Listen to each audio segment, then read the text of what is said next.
అందరికీ నమస్కారం. మనోమన్యం మీడియా వార్తలకు స్వాగతం.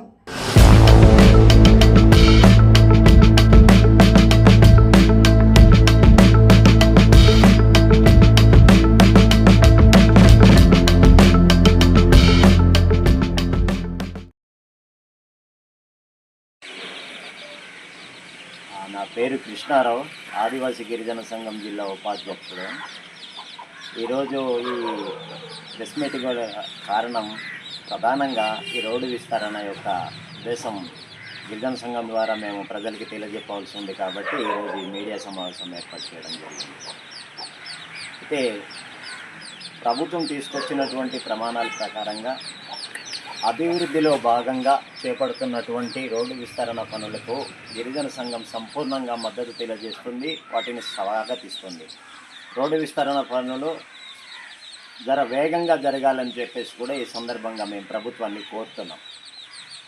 ఈ సందర్భంగా రోడ్డు విస్తరణ పనులు చేపట్టడంలో ప్రభుత్వం పనులు ప్రారంభిస్తే కొంతమంది నాయకులు, రాజకీయ నాయకులు కానీ, కొంతమంది గిరిజన దళారీలు కానీ వాటిని అడ్డుకట్టడం ప్రయత్నించడం అన్నది ఇది దుర్మార్గమైనటువంటి చర్య అని చెప్పేసి మేము తెలియజేస్తున్నాం.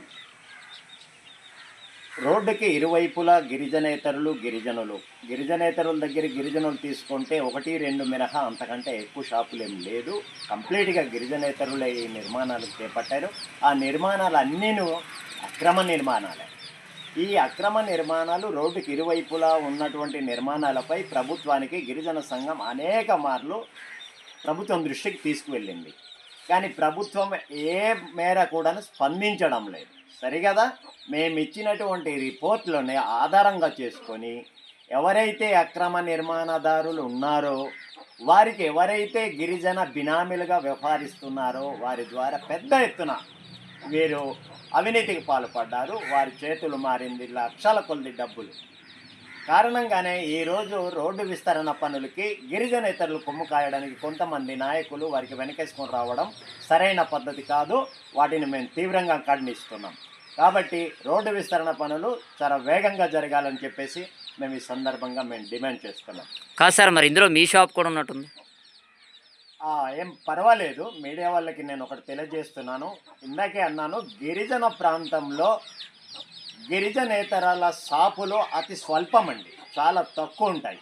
1-2-3 మినహా ఇంకా అంతకంటే ఎక్కువగా ఉండదు. ఉండేది కూడా చిన్న చిన్న బడ్డీలు, చిన్న చిన్న రేకుల షెడ్లు ఉంటాయి.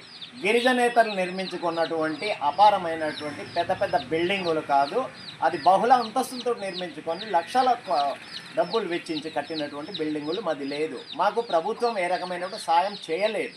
మేము స్వయం ఉపాధి పొందడానికి ప్రైవేటు వడ్డీ వ్యాపారస్తుల దగ్గరికి 7-10 రూపాయలు వడ్డీకి తెచ్చుకొని వాళ్ళు కట్టుకున్నటువంటి బడ్డీలు అవి.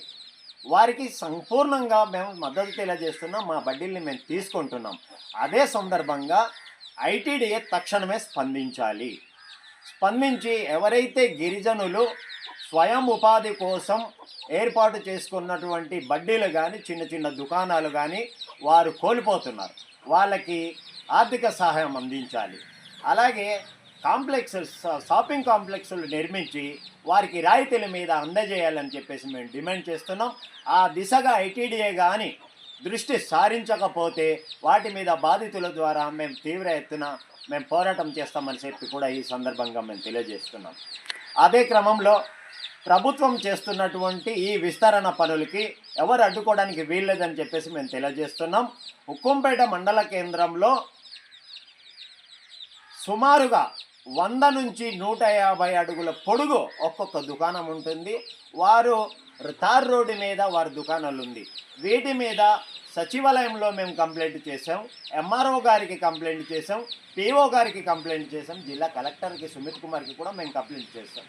అంటే అధికారులకి మేము ఇచ్చినటువంటి కంప్లైంట్లు వారికి ఆర్థికంగా చేదోడు వాదోడుగా ఉందే తప్ప ఆచరణలో మాత్రం శూన్యం. కాబట్టి ఇప్పటికైనా మరి ఏదైతే కోర్టు పర్మిషన్ ఉంది వాటిని తూచా తప్పకుండా అమలు చేయాలని చెప్పేసి మేము డిమాండ్ చేస్తున్నాం. ఈ సందర్భంగా మేము ప్రభుత్వానికి సూటిగా ఒక విషయాన్ని మేము చెప్పదలుచుకున్నాం. హైకోర్టు ఉత్తర్వులు ఏదైతే ఉందో వాటిని తూచా తప్పకుండా పాటించాలని మేము కోరుతున్నాం. ప్రభుత్వం ఒక్కొక్క మండలానికి ఒక్కొక్క రకంగా వీళ్ళు చెప్తున్నారు, గందరగోళానికి గురి చేస్తున్నారు. ప్రభుత్వం ఉక్కంపేట మండలంలో రెవెన్యూ అధికారులు తెలియజేసినటువంటి విషయం, మేము 50 అడుగులు ఒకవైపు 50 అడుగులు, రెండు వైపులు 100 అడుగులు వస్తుందని చెప్పేసి అంటున్నారు. వాటిని యథాతథవుగా కొనసాగించాలి, అది తగ్గించాలని కొంతమంది దళారీలు గిరిజనేతరులను వెంటబెట్టుకొని మరి అధికారుల చుట్టూ ప్రదర్శనలు చేస్తున్నారు. మీరు గిరిజన ద్రోహులుగా మిగిలిపోతారు, గిరిజనులకి నష్టం వచ్చినప్పుడు మీరు ఎక్కడ దాక్కున్నారు? హైవే నిర్మాణము ఊరి మీద వస్తుందని కొన్నప్పుడు గిరిజనేతరులతో కుమ్మక్కయ్యి మీరు ఆ డిజైన్ మార్చింది ఎవరు? ఈ గిరిజన దళారీలు కాదా? గిరిజనుల భూములు 100 ఎకరాలు పోయి వారు బంగారం పండేటటువంటి భూముల మీద హైవే నిర్మించినప్పుడు ఇలా వద్దండి, అట్లా రోడ్డు ఉన్నది కాబట్టి అదే ఆ రోడ్డు మీద వెళ్ళాలని మీరు ఎందుకు ముందుకు రాలేదు? ఈరోజు గిరిజనేతరుడు దుకాణము కోల్పోతుంటే వారి వెనకాల నిల్చోవడం మీకు సిగ్గుగా అనిపించడం లేదా అని చెప్పేసి ఈ సందర్భంగా వాళ్ళని మేము అడుగుతున్నాం. ఈ రోడ్డు విస్తరణ పనులు యథాతథంగా అది జరగకుండా ప్రలోభాలకి లోనయ్యి ఉన్నతాధికారులు దాన్ని మార్జింగులు తగ్గించడం కానీ వాళ్ళు ఏదైనా అటువంటి చర్య కానీ తీసుకుంటే తీవ్రమైనటువంటి ఉద్యమం చేస్తామని చెప్పేసి ఈ సందర్భంగా మేము తెలియజేస్తున్నాం. మన మన్యం వార్తా విశేషాలను వీక్షించేందుకు మన మన్యం న్యూస్ యూట్యూబ్ ఛానల్ని సబ్స్క్రైబ్ చేసుకోండి.